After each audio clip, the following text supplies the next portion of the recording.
Salam sejahtera semua. Ahli panel dan sidang hadirin yang dikasihi sekalian. Segala puji-pujian kehadrat Tuhan kerana dengan limpah kurnia dan izinnya kita bersama-sama bersua dalam forum ini pada pagi nirmala yang benih lagi ceria ini. Hadirin yang dihormati, sebelum saya memperkenalkan ahli-ahli panel kita yang cantik dan segar-segar lagi tampan bergaya pada hari ini, izinkan saya untuk mengupas terlebih dahulu tajuk forum pada hari ini. Tajuk forum kita berkisar tema penduduk, iaitu penghapusan etnik. Penghapusan etnik adalah paksaan yang sistematik penyingkiran kumpulan etnik, kaum dan agama dari kawasan tertentu dengan tujuan membuat rantau ini secara etnik homogen. Bersama dengan penyingkiran langsung seperti pemusnahan, pengusiran atau pemindahan penduduk. Ia juga termasuk kaedah yang tidak langsung yang bertujuan untuk dipaksa pengijrahan dengan memaksa kumpulan mangsa melarikan diri dan menghalanginya kembali seperti pembunuhan, rogol dan kemusnahan harta benda yang merupakan jenayah terhadap kemanusiaan.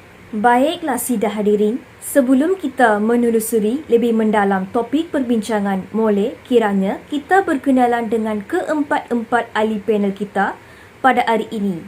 Yang pertama, Saudara Muhammad Syafiq Burhan bin Abdul Rahim yang merupakan ahli panel yang pertama. Selamat datang saudara, apa khabar?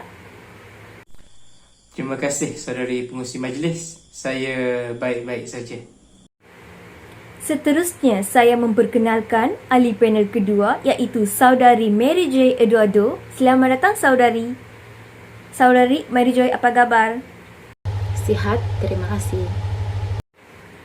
Ahli panel yang ketiga pula adalah Madeline Mawas Ana Pantau. Apa khabar saudari? Saya sehat saudari, terima kasih. Dan ahli panel yang terakhir adalah Ellen Virenesa Ana Albert. Apa khabar saudari? Terima kasih kerana telah menjemput saya ke forum ini. Baik, seterusnya kita pergi kepada pengenalan etnik Rohingya. Boleh keempat-empat ahli panel berkongsi pendapat tentang pengenalan etnik Rohingya. Terima kasih saudari pengurusi. Salam sejahtera saya ucapkan kepada semua penonton yang hadir pada hari ini.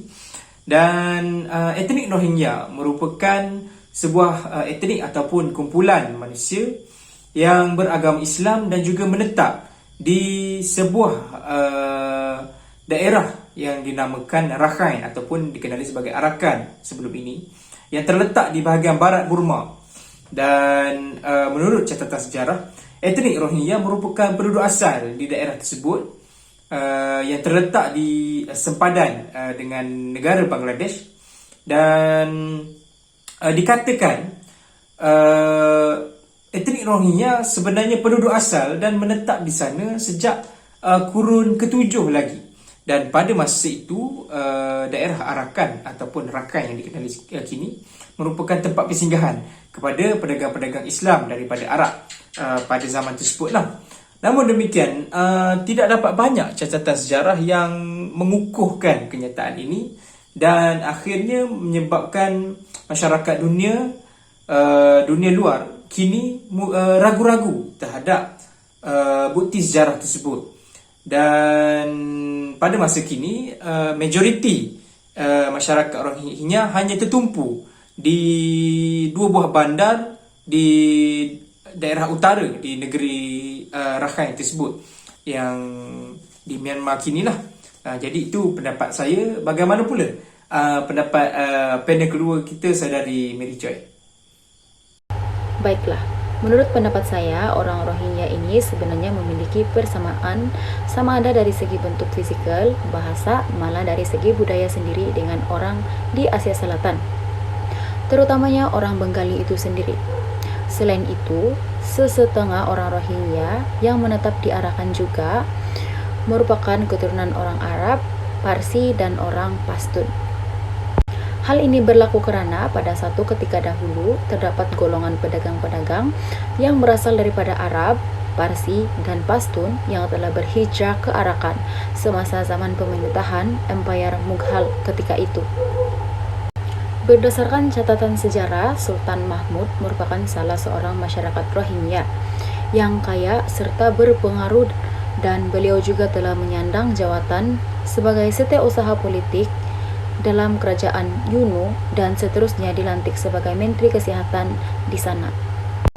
Manakala masyarakat Islam Rohingya yang lain pula menjawat jawatan sebagai setiausaha parlimen dalam kerajaan UNO yang terdiri daripada Sultan Ahmad dan Abdul Ghaffar, Abdul Bashar, Zohra Begum, Abdul Khair, Abdus Sopan, Rashid Ahmed, dan Nasiruddin, yang juga merupakan ahli-ahli parlimen dalam kabinet UNO di Myanmar pada ketika itu. Sejak dari tahun 1983 lagi, tragedi kemanusiaan yang membabitkan penghapusan etnik ini sudah dialami sendiri oleh umat Islam di Rohingya. Pada ketika itu dilaporkan sebanyak 30.000 orang yang menganut agama Islam telah dibunuh pada peristiwa 26 Julai 1983 di Myanmar. Tragedi yang sama turut berlaku kepada umat Islam, yaitu pada tahun 1942, tahun 1968, tahun 1992, dan tahun 2002 yang melibatkan umat Islam itu sendiri. Baiklah, sejak akhir-akhir ini dunia seringkali digemparkan dan diwawarkan dengan isu-isu yang berkaitan dengan penghapusan etnik. Isu ini telah pun wujud sejak dari dahulu lagi, iaitu sebelum zaman Kesultanan Melayu Melaka lagi, yang melibatkan masyarakat Melayu Champa dan masyarakat Daewet yang berasal daripada selatan China yang melahirkan bangsa Vietnam. Selain itu juga kita pernah digemparkan dengan berita yang berkaitan dengan konflik yang sama berlaku di Bosnia suatu ketika dahulu. Konflik yang berlaku di Serbia ini disebabkan oleh pemerintah Bosnia itu sendiri yang ingin menghapuskan umat-umat Islam di Bosnia. Akibatnya banyak pertubuhan Islam seperti printing house yang mencetak dan menerbitkan buku-buku berunsur Islam di Yugoslavia, iaitu di Rakhine atau lebih tepat lagi di barat Myanmar. Mereka ini adalah terdiri daripada masyarakat Islam yang terdiri daripada etnik Rohingya itu sendiri, dan penindasan ini disebabkan oleh pihak kerajaan junta daripada Burma. Masalah ini juga turut berlaku di negara-negara Timur Tengah seperti di Libya, Mesir dan juga Israel. Isu ini juga bukan sahaja melibatkan perbalahan politik sahaja, malah mereka juga mempunyai agenda yang tersendiri dan tersembunyi untuk mencapai matlamat mereka. Secara kebiasaannya, isu perbalahan ini seringkali melibatkan antara dua buah agama, iaitu agama Islam dengan agama lain-lain. Namun begitu, masalah paling serius yang berlaku di Palestin dan Israel, iaitu antara orang Islam dan orang Yahudi, secara sedar atau tidak sedar, isu penghapusan etnik Rohingya di Myanmar ini telah berlaku sejak beberapa tahun dahulu, dan ramai dalam kalangan mereka telah menjadi mangsa ketidakperi kemanusiaan di bumi Myanmar ini. Masyarakat Rohingya ini dia telah ditindas, dibunuh dan tidak diberikan hak kemanusiaan dan sebagainya. Di samping itu, bantuan-bantuan yang diberikan oleh masyarakat dunia kepada masyarakat Rohingya itu sebahagian besarnya tidak sampai kepada orang-orang Rohingya itu sendiri. Demikian daripada saya. Sekian, terima kasih. Terima kasih panel 3. Pada pendapat saya, orang Rohingya ini difahamkan bahawa setiap hari akan berhijrah untuk mencari tempat-tempat yang lebih selamat sebagai tempat tinggal dan perlindungan mereka daripada orang-orang Buddha di Myanmar yang memburu mereka setiap hari. Kerajaan Myanmar mendakwa pelarian Rohingya merupakan pendatang haram oleh sebab mereka tidak mempunyai sebarang dokumen kerakyatan yang sah. Masalah ini sentiasa tidak mendapat perhatian dan telah diabaikan oleh masyarakat dunia sejak dari dahulu lagi. Lebih menyedihkan lagi, wanita-wanita di sana turut dijadikan hamba seks oleh orang-orang Buddha di Myanmar, termasuklah tentera-tentera junta itu sendiri. Walaupun sudah bertahun-tahun isu ini wujud, namun tiada sebarang tindakan yang sistematik untuk melindungi dan mempertahankan masyarakat Rohingya ini daripada mangsa penindasan tentera junta di Myanmar. Sehinggakan ke hari ini, isu ini semakin hari semakin hangat diperkatakan sama ada di media massa maupun di dada akhbar itu sendiri. Mengikut perkiraan semasa seramai 1 juta umat Islam di Rohingya ini yang menjadi mangsa kepada isu keganasan dan penghapusan etnik Rohingya ini telah menjadi pelarian di seluruh dunia termasuklah di Malaysia. Manakala seramai 2 juta umat Islam di Rohingya pula masih berada di Arakan untuk meneruskan hidup mereka dan memperjuangkan hak-hak mereka di Myanmar. Sekian saja daripada saya. Terima kasih saudara dan saudari. Saya dapat menyimpulkan bahawa etnik Rohingya merupakan satu kumpulan etnik yang menghanuti agama Islam dan menetap di negeri Rakhine yang terletak di barat Burma. Orang Rohingya ini sebenarnya memiliki persamaan sama ada dari segi bentuk fizikal, bahasa, malah dari segi budaya sendiri dengan orang di Asia Selatan, terutamanya orang Bengali itu sendiri. Isu penghapusan etnik telah pun wujud sejak dari dahulu lagi, iaitu sebelum zaman Kesultanan Melayu Melaka, lagi yang melibatkan masyarakat Melayu Cambak dengan masyarakat Daiwayat yang berasal dari selatan China. Orang Rohingya ini setiap hari akan berijrah untuk mencari tempat-tempat yang lebih selamat sebagai tempat tinggal dan perlindungan mereka daripada orang-orang budak di Myanmar yang memburu mereka setiap hari. Seterusnya, saya ingin menyebut ahli panel yang ketiga dan keempat untuk menguraikan dengan lebih mendalam berkaitan punca-punca berlakunya penghapusan etnik Rohingya ini. Silakan. Baiklah, terima kasih kepada Tuan Pengerusi. Salam sejahtera. Terdapat beberapa faktor yang telah menyebabkan berlakunya penindasan dan keganasan etnik yang sedang berlaku di Arakan, Myanmar ketika ini. Antaranya ialah etnik Rohingya sebenarnya merupakan satu bangsa yang kewarganegaraan mereka tidak diakui oleh penduduk Myanmar sendiri. Selain itu, sejarawan Burma dia juga telah menafikan sendiri kewujudan etnik Rohingya di bumi Myanmar dengan menyangkal segala pernyataan yang mengatakan etnik ini telah wujud sejak dari dahulu lagi. Kemudian, penindasan ini juga dia telah melibatkan diskriminasi agama dalam kalangan penduduk Myanmar itu sendiri. Kewujudan Undang-Undang Citizenship Law 1982 dia juga telah menjadi punca kepada penindasan dan penghapusan etnik Rohingya di Myanmar serta sikap segelintir masyarakat dunia yang tidak mempedulikan kesengsaraan yang dialami oleh etnik Rohingya itu sendiri. Berdasarkan faktor di atas, faktor tercetusnya penindasan dan penghapusan etnik Rohingya di Myanmar ialah penduduk Myanmar itu sendiri dia tidak mengakui dan mengiktiraf kedudukan etnik Rohingya di negara tersebut. Etnik Rohingya dia berasal daripada keturunan Bengali dan dia telah memasuki Myanmar pada kurun ke-19 ketika pemerintahan Britain.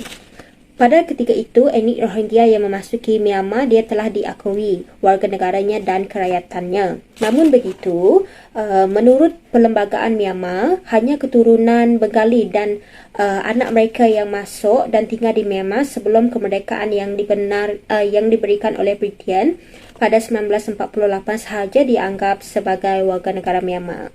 Oleh itu, warga Bengali yang tinggal di Myanmar selepas kemerdekaan dengan secara rasminya dia telah dianggap sebagai pendatang asing dan mengancam keselamatan negara tersebut. Demikian daripada saya. Saya bersetuju dengan faktor yang saudara utarakan. Saya juga berpendapat bahawa faktor yang telah menyebabkan berlakunya penghapusan etnik Rohingya adalah sejarawan Burma itu sendiri telah menafikan kewujudan etnik Rohingya dalam sejarah Myanmar itu sendiri. Tindakan ini telah dilakukan oleh ahli-ahli sejarawan Burma itu sendiri dengan menyatakan bahawa suku etnik Rohingya ini belum pernah dan tidak sama sekali wujud dalam sejarah Burma. Perkara ini telah menyebabkan penduduk Myanmar yang lahir selepas merdeka berasa tidak puas hati terhadap etnik Rohingya kerana mereka menganggap etnik Rohingya ini sebagai orang asing yang membawa ancaman kepada mereka. Selain itu, ahli-ahli sejarawan Burma juga telah berperanan memadamkan sejarah sebenar kedatangan etnik Rohingya di Myanmar pada kurun ke-19 dengan menyatakan bahawa etnik Rohingya ini hanya wujud di bumi Myanmar setelah tahun 1950 dan belum pernah wujud sebelum ini. Oleh sebab itu, pemerintah Burma telah menolak kewarganegaraan etnik Rohingya ini di negara Myanmar. State Law and Order Restoration Council telah bertindak dengan menyisihkan orang-orang Rohingya kerana secara majoritinya orang-orang Rohingya adalah beragama Islam dan ketika itu pegangan agama Buddha di Burma sangat kuat. Hal ini telah menyebabkan berlakunya diskriminasi terhadap orang-orang Islam di negara Burma. Faktor seterusnya ialah diskriminasi agama Islam oleh penganut agama Buddha itu sendiri dalam kalangan penduduk di Myanmar. Perkara ini dapat dilihat apabila masjid-masjid di barat Myanmar tidak pernah diambil perhatian dan tidak diperbaiki. Mereka tidak pernah ambil peduli tentang nasib kelompok minoriti lain beragama Buddha maupun Kristian yang ditekankan oleh kerajaan pusat yang sentiasa didominasi kelompok Burma. Kedudukan tempat beribadat bagi umat Islam di sana sangatlah rendah sehinggakan masjid-masjid di sana boleh sewenang-wenangnya digantikan oleh pagoda Buddha. Segala aktiviti perkahwinan dan pergerakan umat Islam di sana telah dihadkan. Umat Islam di sana juga dipaksa untuk keluar dari agama Islam dan menganut agama Buddha. Yang sangat menyedihkan lagi ialah wanita-wanita Islam di sana tidak dibenarkan sama sekali memakai hijab dan ramai wanita-wanita Islam di sana juga turut ditindas, didiskriminasi, dirogoh dengan sesuka hati dan sebagainya. Hal ini menunjukkan bahawa hak asasi kaum wanita Islam di sana tidak dijaga dan boleh dilakukan dengan sesuka hati serta dianggap sebagai hamba. Umat Islam Rohingya merupakan 1/3 daripada jumlah penduduk wilayah Arakan, Myanmar dan selebihnya adalah penduduk yang menganut agama Buddha. Negara Myanmar mempunyai kapasiti penduduk seramai 57 juta dan terdapat sebanyak 173 etnik di sana. Masyarakat Rohingya yang beragama Islam merupakan masyarakat kedua terbesar di Myanmar selepas agama Buddha. Sekian saja daripada saya. Terima kasih. Ya, benar sekali bahawa punca-punca yang saudari kemukakan merupakan penyebab berlakunya penghapusan etnik Rohingya. Selain itu juga penghapusan etnik Rohingya berlaku disebabkan oleh pengenalan undang-undang Citizenship Law di Myanmar. Melalui undang-undang ini, ia telah membawa kepada penyisihan etnik terutamanya etnik Rohingya. Semasa tahun 1982, pemerintah junta ketika itu dia telah memperkenalkan undang-undang yang dikenali sebagai Citizenship Law pada tahun 1982. Undang-undang ini berperanan besar dalam menafikan segala hak asasi dan hak kewarganegaraan terhadap etnik Rohingya yang tinggal di Myanmar.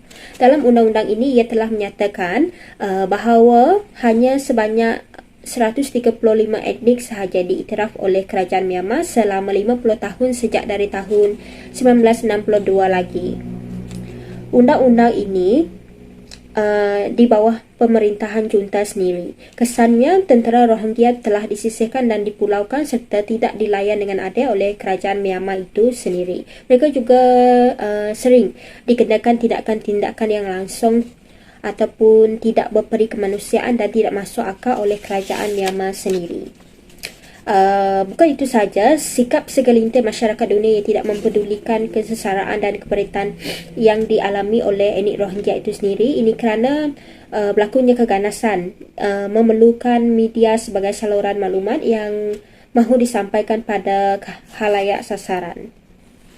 Negara jiran seperti Bangladesh, dia bertindak menolak semula kemasukan pelarian Rohingya dalam negara mereka. Tindakan yang dilakukan oleh Bangladesh ini dia tidak wajar kerana sebahagian daripada penduduk etnik Rohingya ini merupakan bekas warga negara Bangladesh itu sendiri suatu ketika dahulu, sebelum mereka berhijrah ke Myanmar yang disebabkan oleh kepadatan penduduk yang sangat tinggi di Bangladesh. Di samping itu, mereka juga tidak mengakui bahawa penduduk Rohingya ini merupakan bangsa serumpun dengan mereka, dan ini merupakan pemulauan yang sangat kejam dan tidak berperi kemanusiaan. Dasar Bangladesh ini dia telah mendapat kecaman daripada masyarakat antarabangsa, terutamanya masyarakat Malaysia sendiri yang menganggap penduduk Bangladesh ini sebagai mudah lupa daratan serta asal-usul mereka. Negara Bangladesh turut bertindak kejam dan tidak berperi kemanusiaan terhadap penduduk Rohingya dengan menghantar semula pelarian Rohingya tersebut ke Myanmar. Hal ini dia telah menyebabkan kesukaran kepada pelarian-pelarian Rohingya itu sendiri kerana mereka akan terus ditindas oleh kerajaan junta di Burma. Tindakan Bangladesh ini dia tidak disokong ataupun ditentang oleh Persatuan Bangsa-Bangsa Bersatu iaitu PBB kerana dianggap sebagai tidak berperi kemanusiaan. Demikian daripada saya. Sekian, terima kasih. Terima kasih atas penjelasan itu. Berdasarkan penerangan ahli panel, saya dapat menyimpulkan bahawa punca-punca berlakunya penghapusan etnik Rohingya ini disebabkan oleh penduduk Myanmar itu sendiri yang tidak mengakui dan mengiktiraf kedudukan etnik Rohingya di negara tersebut. Kedua, sejarawan Burma itu sendiri telah menafikan kewujudan etnik Rohingya dalam sejarah Myanmar itu sendiri. Ketiga, diskriminasi agama Islam oleh penganut agama Buddha itu sendiri dalam kalangan penduduk di Myanmar. Keempat, melalui pengenalan undang-undang Citizenship Law di Myanmar. Lagi sekali, sikap segelintir masyarakat dunia yang tidak mempedulikan kesengsaraan dan keperitan yang dialami oleh etnik Rohingya itu sendiri. Saya ingin mengajukan pertanyaan kepada ahli panel pertama dan ahli panel kedua. Apakah sebenarnya kesan yang berlaku terhadap penghapusan etnik Rohingya ini?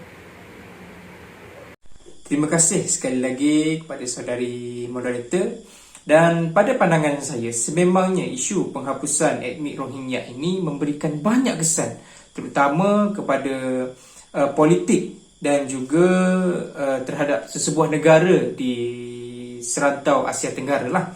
Dan kesan yang pertama yang saya lihat adalah terhadap pengaruh politik kerajaan Malaysia kepada negara-negara di Asia Tenggara, kerana kita dapat lihat Malaysia merupakan sebuah negara yang sangat komited dan juga sangat tegas dalam bersuara berkenaan isu penghapusan etnik Rohingya ini. Dan kita dapat lihatlah di persidangan-persidangan negara-negara Asia Tenggara ASEAN, Malaysia memang sememangnya mendahului dalam orang kata membantah kepada penghapusan etnik Rohingya ini. Dan di samping itu, kita sebenarnya dapat mengeratkan juga hubungan dengan negara-negara ASEAN lain kerana kita bersama-sama bersuara kepada kerajaan Myanmar untuk menghentikan penghapusan etnik Rohingya ini. Jadi kesan yang kedua yang saya dapat lihat ialah terhadap negara Malaysia, di mana berlakunya perubahan ataupun dasar terhadap undang-undang ataupun dasar terhadap warga asing lah. Kerana menurut Tan Pok Suan pada tahun 2006, dia menyatakan kita menerima orang kata pelarian etnik Rohingya ni sejak dari akhir-akhir tahun 1980-an. Dan dikira kita lebih 15 tahun lah kita menerima dan terus menerima pelarian etnik Rohingya ini di bawah orang kata mereka menggunakan kad pelarian UNHCR, di mana dengan menggunakan kad UNHCR itu mereka boleh bekerja, boleh mendapatkan perlindungan, boleh orang kata menginap lah, dapat perlindungan, tempat tinggal, makanan, dilindungi lah dengan kad pelarian tu. Dan kita dapat lihat sekarang ni memang banyak isu lah kan, terhadap isu baru ni pun viral pasal isu Rohingya. Jadi sistem politik dan undang-undang tu berubah lah. Kesan yang kedua kepada dia juga sebenarnya akan jadi persaingan apa semua kan, persaingan pekerjaan terhadap tu. Jadi itu mungkin saudari panel yang akan terangkan. Jadi pada pandangan saya, dia merubah sistem politik dan juga undang-undang kita terhadap warga negara asing yang datang ke negara kita. Jadi saya kira itulah yang saya dapat lihat kesan penghapusan etnik Rohingya ni kepada politik Malaysia dan juga kepada negara kita sendiri. Jadi bagaimana saudari panel kedua, saudari Mary Joy, apa pandangan anda? Ya, saya bersetuju dengan pendapat saudara. Melalui isu ini juga akan wujudnya kekeruhan hubungan antara dua agama, yaitu agama Islam dan agama Buddha. Hal ini akan menjejaskan sistem politik di Malaysia. Ini kerana penduduk di Malaysia ini secara majoritinya menganut agama Islam dan diikuti oleh agama Buddha. Kekejaman penganut agama Buddha di Myanmar berkemungkinan besar akan memberikan tanggapan negatif kepada umat Islam di Malaysia. Keganasan dan peperangan yang berlaku antara orang Islam Rohingya dan penganut Buddha di Myanmar menyebabkan sebahagian besar orang Islam di Myanmar kehilangan tempat tinggal mereka. Perkara ini akan mendatangkan tanggapan yang negatif kepada penganut agama Buddha. Walaupun berbeza kaum, namun atas nama agama Islam, umat Islam telah mengutuk sekeras-kerasnya tindakan kejam penganut agama Buddha terhadap etnik Muslim. Melalui tindakan ini juga, ia akan mendatangkan kesan buruk kepada kaum Melayu yang majoritinya beragama Islam dan kaum Cina yang majoritinya beragama Buddha. Tidak mustahil jika pergaduhan dan perbalahan antara orang Melayu dengan orang Cina berlaku disebabkan atas dasar keagamaan. Terima kasih ahli panel pertama dan kedua. Saya dapat menyimpulkan bahawa kesan yang berlaku ke atas penghapusan etnik Rohingya ialah hubungan kerajaan Malaysia dengan negara-negara ASEAN akan bertambah kukuh dan erat. Seterusnya, sistem politik dan undang-undang yang dikenakan terhadap warga asing yang akan berubah.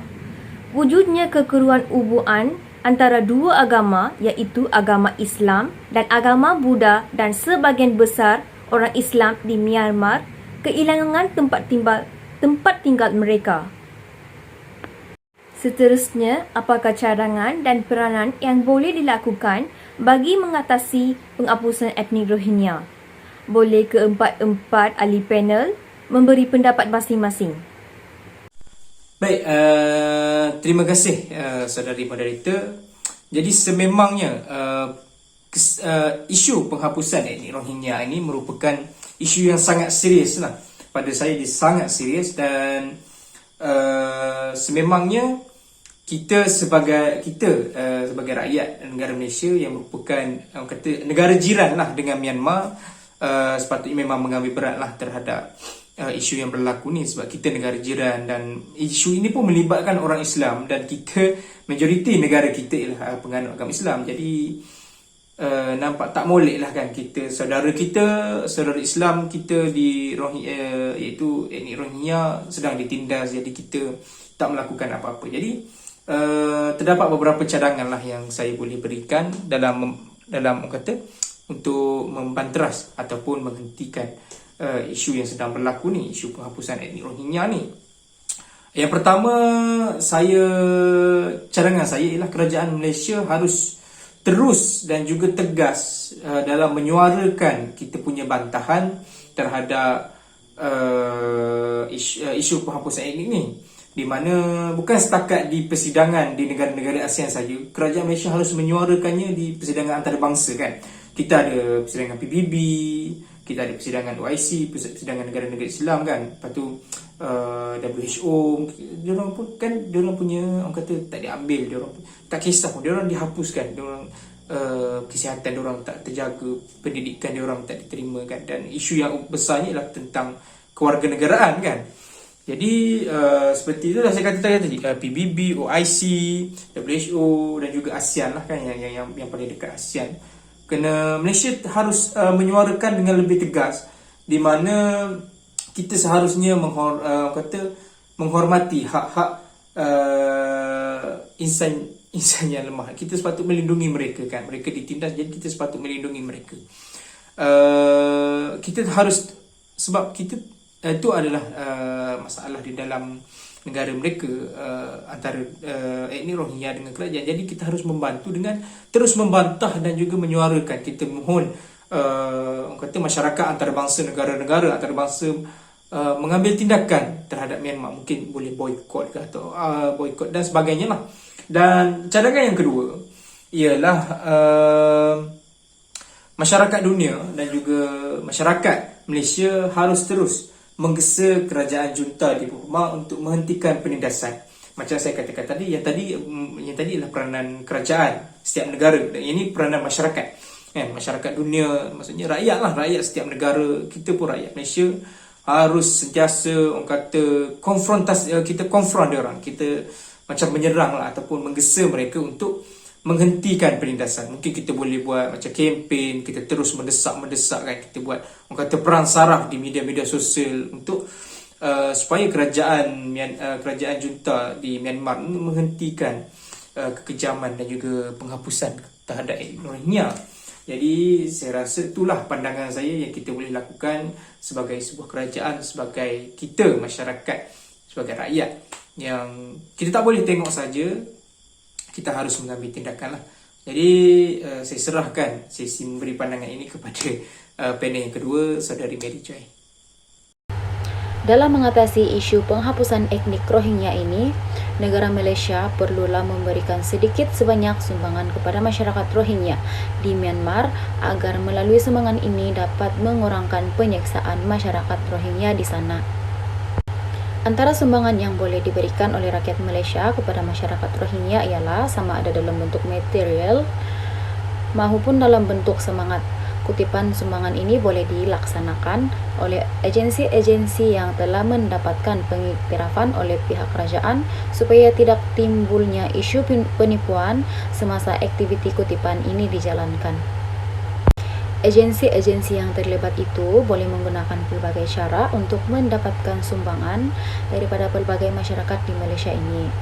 Antara kaedahnya ialah mereka boleh mengutip sumbangan ini semasa dalam sesuatu majlis yang dilakukan secara besar-besaran atau kecil-kecilan, sama ada seperti majlis makan malam, majlis penutupan atau pembukaan sesuatu program dan sebagainya. Aktiviti kutipan sumbangan ini juga boleh dilaksanakan melalui aktiviti-aktiviti yang kita anjurkan, terutamanya melibatkan masyarakat luar itu sendiri. Antaranya seperti konsep amal, jualan baju amal, pameran tentang kehidupan masyarakat Rohingya, dan lain-lain lagi. Kutipan derma ini juga boleh dijalankan oleh pihak bank itu sendiri dengan mengemukakan nomor akaun yang telah ditetapkan khususnya hanya untuk aktiviti derma kemanusiaan Rohingya sahaja. Bank-bank swasta di seluruh Malaysia juga boleh melaksanakannya selain dapat mempromosikan perkhidmatan sesebuah bank tersebut. Ya, benar sekali saudari. Selain itu, negara Malaysia juga perlulah bersikap terbuka dengan membenarkan pelarian-pelarian Rohingya ini untuk tinggal di Malaysia ini secara sementara sehingga krisis ini selesai. Walaupun Malaysia secara amnya dia telah dibanjiri dengan warga-warga asing, namun pihak kerajaan boleh menetapkan kuota kepada pelarian-pelarian ini untuk tinggal di Malaysia. Selain itu juga, Malaysia juga boleh bersepakat dengan negara jiran yang lain dalam menetapkan jumlah pelarian-pelarian Rohingya di negara masing-masing. Dengan kaedah ini secara tidak langsung dapat membantu masyarakat Rohingya ini sedikit sebanyak. Isu penghapusan etnik Rohingya ini dia telah berlangsung sejak sekian lama, oleh itu masyarakat dunia termasuklah masyarakat Malaysia dia juga perlu mengesah kerajaan junta di Burma supaya menghentikan penindasan dan kekejaman terhadap masyarakat Rohingya ini. Perkara ini dia perlu dilaksanakan dengan secepat mungkin supaya jumlah korban masyarakat Rohingya ini dia tidak berterusan meningkat dari hari ke hari.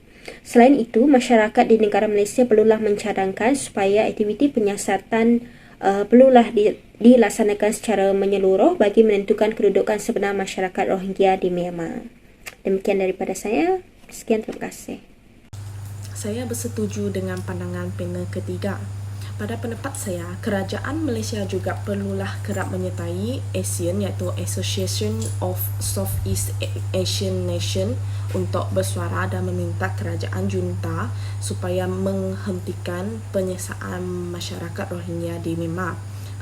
Hal ini kerana Myanmar juga merupakan salah sebuah negara yang menganggotai ASEAN ini dan perlu diambil berat dan diberikan bantuan kepada mereka. Selain itu, kerajaan junta juga perlulah menyiasat kembali undang-undang yang telah digubal, khususnya Citizenship Law yang ditetapkan pada tahun 1982 dan dimasukkannya supaya kesengsaraan yang dialami oleh masyarakat Rohingya ini boleh berakhir. Dengan pengubalan dan pemansuhan undang-undang ini juga, ia dapat membantu masyarakat Rohingya untuk mendapatkan taraf kewarganegaraan yang mereka inginkan selama ini. Terima kasih. Terima kasih saya mengucapkan kepada keempat-empat ahli panel kita. Melalui penerangan ahli panel kita, saya dapat menyimpulkan bahawa cabaran dan peranan yang boleh dilakukan bagi mengatasi penghapusan etnik Rohingya adalah kerajaan Malaysia haruslah menyuarakan permasalahan yang serius ini di persidangan-persidangan antarabangsa dan Asia. Memberikan sedikit sebanyak sumbangan kepada masyarakat Rohingya di Myanmar agar melalui sumbangan ini ia dapat mengurangkan penyiksaan masyarakat Rohingya di sana. Negara Malaysia juga perlu bersikap terbuka dengan membenarkan pelarian-pelarian Rohingya ini untuk tinggal di Malaysia secara sementara sehingga krisis ini selesai. Yang keempat, masyarakat dunia termasuklah masyarakat Malaysia juga perlu mengesah kerajaan junta di Burma supaya menghentikan penindasan dan kekejahaman terhadap masyarakat Rohingya ini. Lagi sekali, kerajaan Malaysia perlulah kerap menyertai Association of Southeast Asian National untuk bersuara dan meminta kerajaan junta supaya menghentikan penyiksaan masyarakat Rohingya di Myanmar. Seterusnya, kita beralih kepada kesimpulan penghapusan etnik Rohingya. Boleh keempat-empat ahli panel berkongsi sedikit tentang kesimpulannya? Baik, untuk kesimpulan tentang perbincangan kita pada hari ini, jadi pada pandangan saya, isu penghapusan etnik Rohingya ini adalah berlaku kerana orang kata masyarakat Buddha ataupun masyarakat rakyat Myanmar tidak menerima masyarakat Islam ataupun etnik Rohingya di dalam negara mereka kerana di Myanmar majoriti rakyatnya adalah beragama Buddha dan masyarakat etnik Rohingya pula beragama Islam. Jadi saya rasa mungkin isu ini berlaku kerana masyarakat rakyat Myanmar tidak menerima kerana mereka merasakan terancam. Mungkin mereka merasa terancam daripada status agama dan juga etnik Rohingya tersebut kerana mereka lain dari segi warna kulit, lain dari segi fizikal dan juga rupa. Jadi mereka merasa terancam dari segi itu, dan saya rasa inilah faktor yang menyebabkan mengapa rakyat Myanmar tidak menerima etnik Rohingya. Jadi sedangkan etnik Rohingya itu mereka hanya meminta mereka diiktiraf sebagai rakyat dan juga mereka diberikan tempat tinggal, iaitu daerah mereka itulah, daerah mereka yang mereka tinggal tu rakan itu diiktiraf. Jadi mungkin rakyat Myanmar merasakan permintaan mereka ini sebagai ancaman. Mungkin nanti mereka fikir rakyat kata etnik Rohingya akan menyebarkan agama lah kan. Jadi ancaman. Saya rasa mereka merasa terancam, itu sebenarnya adalah pada punca berlakunya penghapusan etnik Rohingya ini. Itu sahaja daripada saya. Terima kasih, saya serahkan kepada panel yang kedua. Masalah ini juga berlaku secara berlarutan sehingga kini kerana masyarakat dunia itu sendiri tidak menganggap isu ini sebagai isu yang serius bagi mereka. Hal ini berlaku kerana wujudnya sikap mementingkan diri sendiri dalam diri mereka serta sikap ketidakprihatinan terhadap masalah yang berlaku di negara Myanmar. Selain itu, mereka juga menganggap bahawa permasalahan ini juga tidak melibatkan diri mereka sendiri maupun ahli keluarga mereka. Kemudian, pertubuhan-pertubuhan di dunia seperti ASEAN, OIC, dan PBB tidak memainkan peranan mereka dalam membendung isu keganasan dan penghapusan etnik yang berlaku di Myanmar sejak dari dahulu lagi. Namun begitu, terdapat juga golongan-golongan yang berpendapat bahawa pertubuhan-pertubuhan ini telah pun menjalankan peranan mereka tetapi tidak berjaya kerana mendapat tentangan yang kuat terutamanya daripada kerajaan Burma itu sendiri. Anggota-anggota ASEAN juga sepatutnya meneliti dengan lebih serius terhadap setiap masalah yang dihadapi oleh anggota-anggota ASEAN. Itu sendiri bukan sahaja terhadap memperkasakan ekonomi, tetapi juga dari segi kemanusiaan. Seterusnya, kesan daripada isu keganasan dan penghapusan etnik dari segi politik di Malaysia ialah hubungan antara Malaysia dengan negara-negara ASEAN yang lain yang telah menjadi kukuh. Hal ini berlaku kerana negara Malaysia dia sering terlibat dalam persidangan dalam negara-negara di Asia Tenggara ini. Kemudian, sistem politik dan undang-undang yang dikenakan terhadap warga asing dia akan berubah. Hal ini berlaku kerana di Malaysia terdapat banyak lambakan warga asing termasuklah daripada negara-negara Asia Tenggara yang lain. Kesan terhadap pendidikan pula adalah tidak mustahil jika pada suatu hari nanti jika tajuk yang berkaitan dengan Rohingya ini akan dimasukkan ke dalam silibus mata pelajaran sejarah. Demikian daripada saya. Sekian, terima kasih. Terima kasih panel ketiga.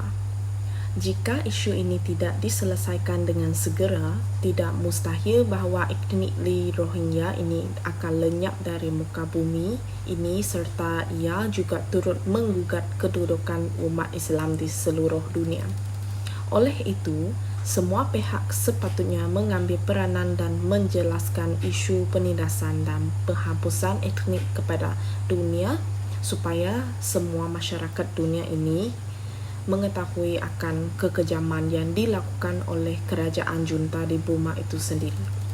Kerajaan Malaysia terutamanya perlu mengambil berat terhadap isu ini kerana masyarakat di Rohingya itu secara majoritinya adalah umat Islam sendiri. Jadi, sebagai saudara sesama Islam, kita perlulah mengambil berat dan mengambil bahagian terhadap isu yang berlaku terhadap masyarakat Rohingya di Myanmar tersebut. Kemudian, rakyat Malaysia juga perlu bersikap pemurah dengan sentiasa menghulurkan bantuan dan sumbangan kepada penduduk Rohingya. Dengan secara tidak langsung, melalui cara ini ia dapat mengurangkan sedikit penderitaan yang dialami oleh masyarakat Rohingya ketika ini. Kemudian, kerajaan Malaysia juga perlu memberikan ruang dan peluang kepada para pelarian Rohingya ini dengan memberi tempat tinggal mereka dan tempat perlindungan kepada mereka. Sekian sahaja daripada saya. Baik, terima kasih kepada ahli-ahli panel kita. Secara keseluruhannya, semua pihak di seluruh dunia ini perlu bersikap prihatin terhadap kesengsarahan yang dialami oleh masyarakat Rohingya di Myanmar ini. Oleh itu, pelbagai inisiatif perlu dilakukan untuk mengatasi segala isu keganasan dan penghapusan etnik di Myanmar itu sendiri. Sesi perbincangan kita pada pagi ini diakhiri dengan pengucapan terima kasih.